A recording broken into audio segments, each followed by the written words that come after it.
สวัสดีครับพบกับตามใจคลิป Channel แล้วนะครับวันนี้เราจะมาสอนวิธีการทำให้เครื่อง PC หรือเครื่องเซิร์ฟเวอร์ของเราครับรีสตาร์ตตัวเองอัตโนมัติตามเวลาที่เราตั้งนะครับ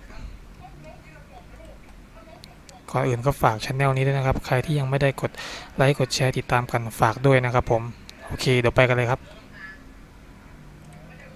อันนี้จะขอทดสอบกับ Windows Server 2012นะครับสำหรับไอตัววิธีนี้ก็สามารถใช้ได้ตั้งแต่ Windows Server 2008 2012 2016 2019นะครับแล้วก็ Windows 8 Windows 10นะครับได้หมดเลยนะครับโอเคก่อนอื่นไปที่ตรงนี้เลยครับ Server Manager นะครับโอเคเปิดมาจะเป็นที่หน้านี้นะครับจะเห็นหน้านี้ให้คลิกที่ Tool ครับตรง Tool ตรงนี้ครับกดที่ Tool ครับแล้วก็เลื่อนลงมาหาเนี่ยครับTask Scheduleนะครับคลิกตรงนี้เข้าไป1 ครั้งครับโอเคจะมาโชว์รายละเอียดตรงนี้นะครับTask Scheduleนะครับโอเคเราจะเริ่มการสร้างนะครับสร้างคำสั่งสคริปต์นะครับโอเคกดที่ Create Basic Task นะครับโอเคตรงนี้ก็ให้เราตั้งชื่อนะครับว่าเราจะตั้งชื่อสคริปต์นี้ว่าชื่ออะไรนะครับผมตั้งเป็น Reboot นะครับ Reboot ทุกวันนะครับ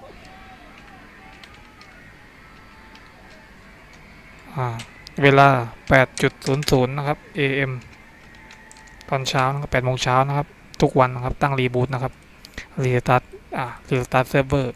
ทุกวันนะครับตอน8 โมงเช้าเสร็จแล้วก็กด next ครับตรงนี้ไม่ต้องใส่ก็ได้ครับกด next ไปตรงนี้เลือกเป็น daily นะครับเพราะว่าเราจะให้มันทำงานทุกวันนะครับถ้าใครจะตั้ง Reboot เป็นสัปดาห์ก็ให้เลือกตรง weekly นะครับสัปดาห์จะทำงานครั้งหนึ่งนะครับให้เลือกเป็น daily นะครับตามคลิปนะครับกด next ไปครับตรงนี้ก็คือ start ก็คือเริ่มวันไหนนะครับก็คืออันนี้เอา default เลยครับก็เริ่มวันนี้เลยนะครับตรงนี้เวลาก็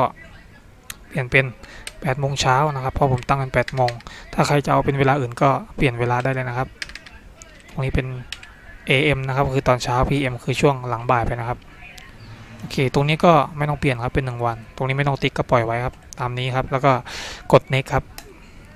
โอเคแล้วก็ตรงนี้ start โปรแกรมนะครับกด next อีกครั้งครับ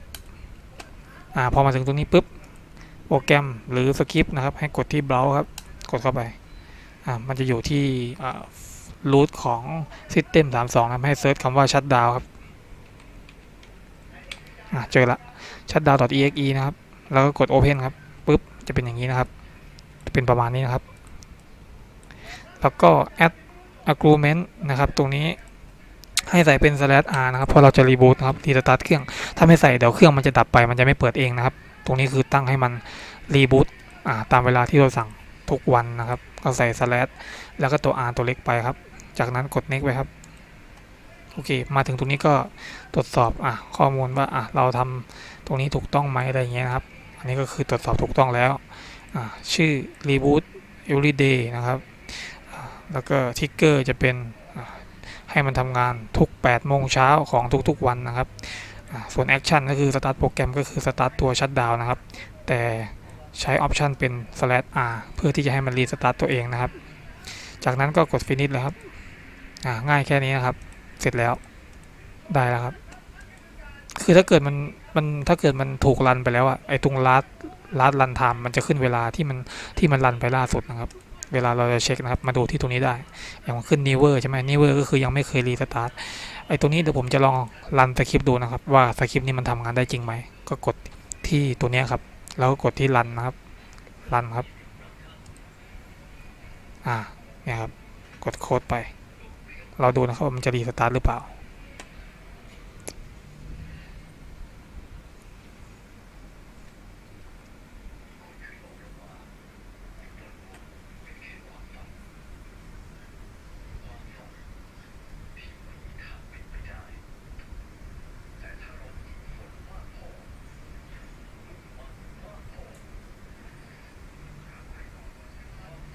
เรียบร้อยครับ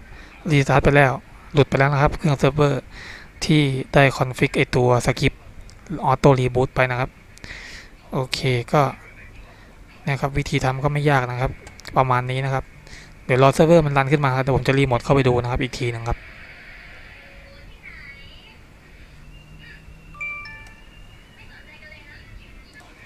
โอเคครับมาแล้วครับรีโมทเข้ามาแล้วเซิร์ฟเวอร์ได้ทำการรีสตาร์ทเรียบร้อยนะครับที่เราใส่คำสั่งออโต้รีสตาร์ทไปนะครับเดี๋ยวมาดูนะครับว่ามันรันไทม์อะไรยังไงครับดูว่ามันรีบูตจริงหรือเปล่าเนี่ยครับเพิ่งรันมา58วินาทีครับแสดงว่าคำสั่งที่เราใส่ไปนั้นถูกต้องเสร็จสมบูรณ์นะครับผมก็เรียบร้อยหรือเข้าไปเช็คได้ที่ตัวนี้ครับเหมือนเดิมครับ Server Manager นะครับแล้วกดที่ Tool ครับแล้วก็ไปที่Task Schedule นะครับกดที่ Task Schedule Library นะครับเนี่ยครับนี่ที่เราทำเอาไว้เนี่ยครับชื่อ Reboot Every Day ทุก8 โมงเช้าอันนี้พอถึงเวลาที่เราตั้งเอาไว้มันจะรีบูตตัวเองนะครับไอตัวเมื่อกี้คือผมคลิกเพื่อที่จะทดสอบว่าสคริปต์นี้มัน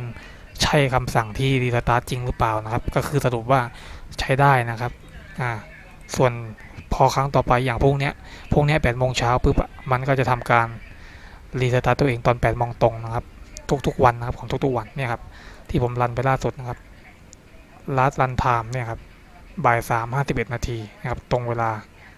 กับตัวนี้นะครับกับเซิร์ฟเวอร์เวลาเซิร์ฟเวอร์นะครับแล้วก็เนี่ยครับ next run time ก็คือมันจะรันครั้งต่อไปวันที่3 เดือนกุมภาพันธ์2019เวลา8 โมงเช้านะครับตามที่เราตั้งนะครับก็หลักๆก็ประมาณนี้ครับอันนี้ก็คือวิธีการที่ง่ายมากนะครับ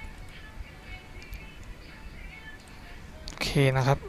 หากใครชอบคลิปนี้ก็ฝากกดไลค์กดแชร์กันด้วยนะครับแล้วอย่าลืมติดตามกันด้วยนะครับเพื่อที่จะอัปเดต